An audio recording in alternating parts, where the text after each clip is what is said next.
Pete Weber began broadcasting in 1972, breaking into the business in his hometown of Galesburg, Illinois. He then moved to South Bend, Indiana, Los Angeles, California, Albuquerque, New Mexico, Seattle, Washington, but spent his prime years covering all sports in Buffalo, 1976 to 78 and 1983 to 98. At his first Buffalo stop, Pete teamed with Sam Anson under the leadership of interim program director Al Wallach on WEBR News Radio 970. I was told that we have two guys. One was named Sam Anson, the other was named Pete Weber. They were the sports department. They were told, you're going to go and do record shows, which they didn't want to do at all.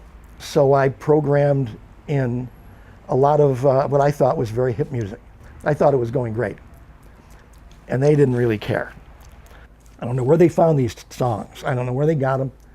I heard like Inagata Davida by Lawrence Welk. They thought that my angst was hilarious. Pete left his sports directorship at WEBR in August of 1978 to join the Los Angeles Kings as the radio and TV color commentator. He spent 3 years there and moved on to Seattle for a season as the Seattle Supersonics play-by-play announcer. Upon his return to Buffalo in the fall of 1982, he began freelance work at WBEN Radio, helping out Stan Barron's Freeform sports program. Pete Weber in for Stan Barron on the Scott Bowman Hour on this Thursday night. And with Scott on the other end of the phone with us from Banff, Alberta. He remained at WBEN until the fall of 1988. During this period, he also did Buffalo Bison's broadcasts on WUFO, WXRL, and WEBR. Pete and I essentially were the participants in a shotgun marriage back in 1985.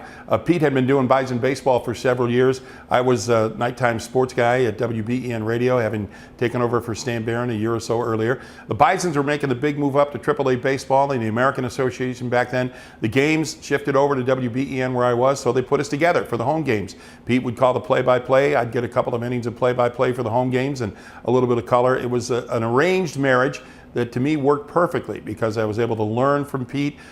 We were able to work together and kind of convey the excitement and really the newness of Bison baseball, AAA Bison baseball, back then in the mid-1980s. Pete was a big part of my career. Pete was doing Bison's games, and I was working in Niagara Falls doing Rapids games. It was a Class A affiliate. Pete was at AAA. They needed someone to fill in with Pete. So for folks who don't follow minor league baseball, this is the equivalent of a call-up. You'd be going from A all the way to AAA. So, this is a pretty big move. I was a nervous wreck. Pete was fantastic. He is one of the greatest guys to work with. He would crack jokes. He'd make me feel comfortable. He'd set me up for the broadcast perfectly. He just put me at ease in a situation where I was a complete nervous wreck. He moved with the Bisons to WGR in 1988, where he called the games through 1995. I first met Pete at WGR in the 1990s. I've had the opportunity in the past few years to go back and interview him on sports figures, people that have passed away, Ralph Wilson, and he's just got a great conversation and he's got great stories to tell. And that's what we do in our business, and I think that I've learned a little from Pete. In 1990, the Bills and Sabres followed along to WGR. Pete hosted talk shows with Bills GM Bill Polian, head coach Marv Levy, and quarterback Jim Kelly during that period. He was on the broadcast team for the 4 Super Bowl seasons. From 1995 to 1997, Pete returned to hockey, serving as the radio play-by-play man for the Sabres broadcast as he helped close the Aud and open what is now KeyBank Center. When the Sabres moved to their current simulcast arrangement, Pete was hired by Empire Sports and covered the Sabres extensively. The National Hockey League expanded by 4 teams over the course of the 1998-2000 seasons. Pete was hired by the Nashville Predators to be their first voice. He remains there today. Hey Pete, congratulations. It is a great honor. It's extremely well-deserved. You're one of the greats in Buffalo broadcasting. Not only a great broadcaster, but a great person as well. Congratulations on your special night. Pete, I'm so happy for you. Congratulations on your induction. Congratulations, Pete, on your induction to the Buffalo Broadcast Hall of Fame, an honor well-deserved. I'm so happy about the great success you've had with the Nashville Predators and calling NHL hockey over the last few years, and nothing but the best for you and Claudia down the road. Pete, congratulations on being inducted into the Buffalo Broadcast Hall of Fame.